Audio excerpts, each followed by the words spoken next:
Pernah nggak sih kamu punya satu tujuan besar yang rasanya penting banget, tapi entah kenapa selalu aja gagal di tengah jalan? Kalau iya, tenang, kamu nggak sendirian kok. Hari ini kita bakal bongkar satu metode keren dari Jepang yang dirancang khusus buat menaklukkan tujuan-tujuan yang kelihatannya mustahil itu. Kita semua tahu lah ya rasanya gimana. Awal tahun tuh semangat banget bikin resolusi baru. Tapi beberapa bulan kemudian, kita udah balik lagi ke kebiasaan lama. Rasanya kayak kejebak, lari di tempat yang sama terus-terusan. Frustrasi kan? Tapi, gimana kalau aku bilang masalahnya mungkin bukan di diri kamu? Nah, ini dia nih biang keladinya.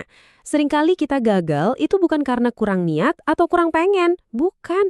Kita gagal karena kita nggak punya peta. Kita bisa lihat puncak gunung tujuan kita dari jauh, tapi jalan setapak buat mendaki ke sana, setiap hari, itu ketutup kabut tebal, nggak jelas. Oke, sekarang kita ngomongin solusinya. Ini dia, metode Harada. Anggap aja ini sebagai peta hidup yang selama ini hilang. Sebuah sistem yang brilian banget, yang dirancang cuma buat satu hal, ngasih kita kejelasan.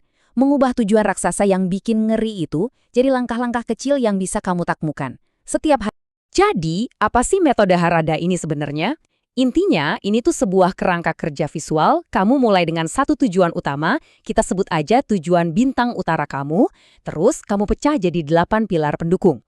Nah, setiap pilar ini dipecah lagi jadi 8 tindakan harian. Totalnya 64 langkah yang super konkret. Kedengerannya agak rumit ya? Justru sebaliknya, gampang banget.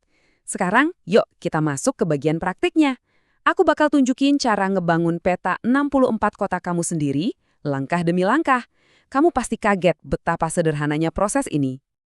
Prosesnya cuma punya 3 langkah utama. Pertama, tentukan bintang utama kamu. Satu tujuan yang gak bisa ditawar-tawar lagi. Ini kompas kamu. Kedua, identifikasi 8 pilar pendukung, area-area kunci yang bakal nopang tujuan itu. Dan terakhir, ini yang paling penting, pecah setiap pilar jadi 8 aksi harian. Disinilah mimpi mulai jadi kenyataan. Biar lebih gampang dipahami, kita pakai contoh yang konkret dan mungkin relevan buat banyak orang. Anggaplah tujuan bintang utara kamu adalah mencapai pendapatan 100 juta rupiah per bulan. Tujuannya besar, jelas, dan terukur. Oke, untuk bisa dapat 100 juta per bulan, fondasinya apa aja sih? Kita butuh 8 pilar ini. Misalnya, keahlian berpenghasilan tinggi. Ya iyalah, tanpa skill yang dibayar mahal, target itu mustahil. Atau sistem penjualan, karena produk sehebat apapun butuh cara yang sistematis buat sampai ke pelanggan. Masing-masing pilar ini adalah fondasi yang wajib ada, nggak bisa di-skip. Dan beginilah petanya terbentuk secara visual. Tujuan bintang utara kamu yang 100 juta rupiah itu ada pas di tengah-tengah. Dikelilingi dan disokong sama 8 pilar fundamental tadi.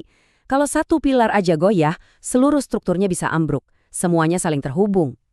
Nah, sekarang kita sampai di langkah yang benar-benar mengubah permainan. Disinilah ide besar diubah jadi kenyataan sehari-hari. Setiap satu dari 8 pilar tadi harus dipecah lagi jadi 8 tindakan yang super spesifik yang bisa kamu lakukan secara rutin. Coba kita bedah satu pilar. Manajemen keuangan. Apa aja sih 8 aksi hariannya? Bukan cuma sekedar menabung, ya, itu terlalu umum. Tapi harus jauh lebih spesifik. Contohnya, otomatiskan transfer ke dana darurat setiap tanggal 1. Atau terapkan aturan tahan 24 jam sebelum melakukan pembelian impulsif di atas 1 juta rupiah. Setiap aksi ini dirancang buat ngilangin keraguan dan ngebangun kebiasaan baik. Dan inilah hasilnya. 8 pilar dikali 8 tindakan, totalnya jadi 64 komitmen. Ini bukan lagi sekedar harapan atau mimpi. Ini adalah kontrak yang sangat detail dengan diri kamu sendiri. Sebuah cetak biru yang nunjukin dengan jelas apa persisnya yang harus kamu lakukan setiap hari tanpa bingung lagi. Oke, jadi sekarang kamu punya 64 langkah. Tapi ini bukan cuma sekedar to-do list biasa loh. Disinilah keajaibannya terjadi.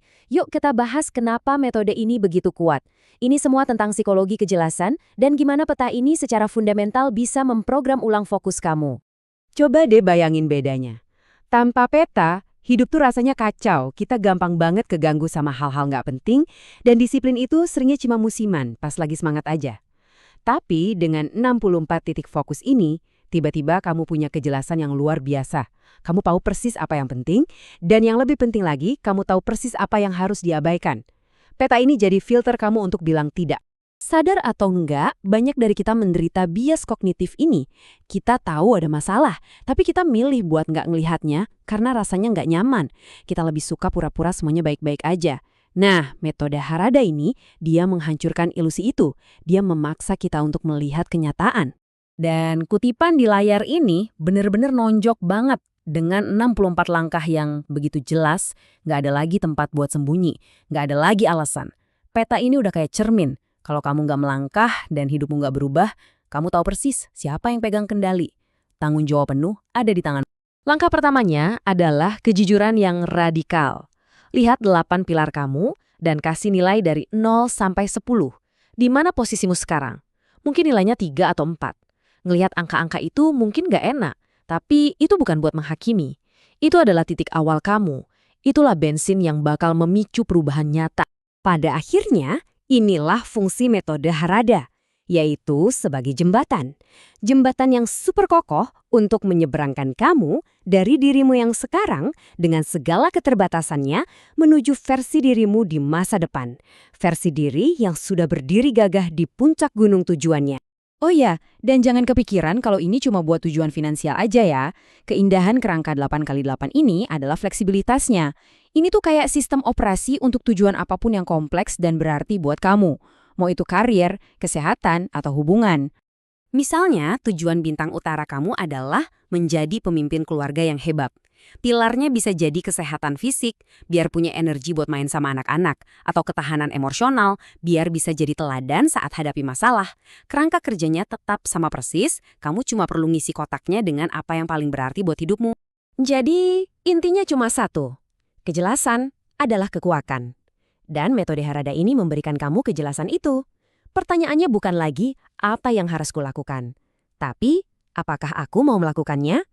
Peta menuju versi terbaik dari dirimu itu sudah ada di tanganmu. Pertanyaannya sekarang, apakah kamu siap untuk mengambil langkah pertama?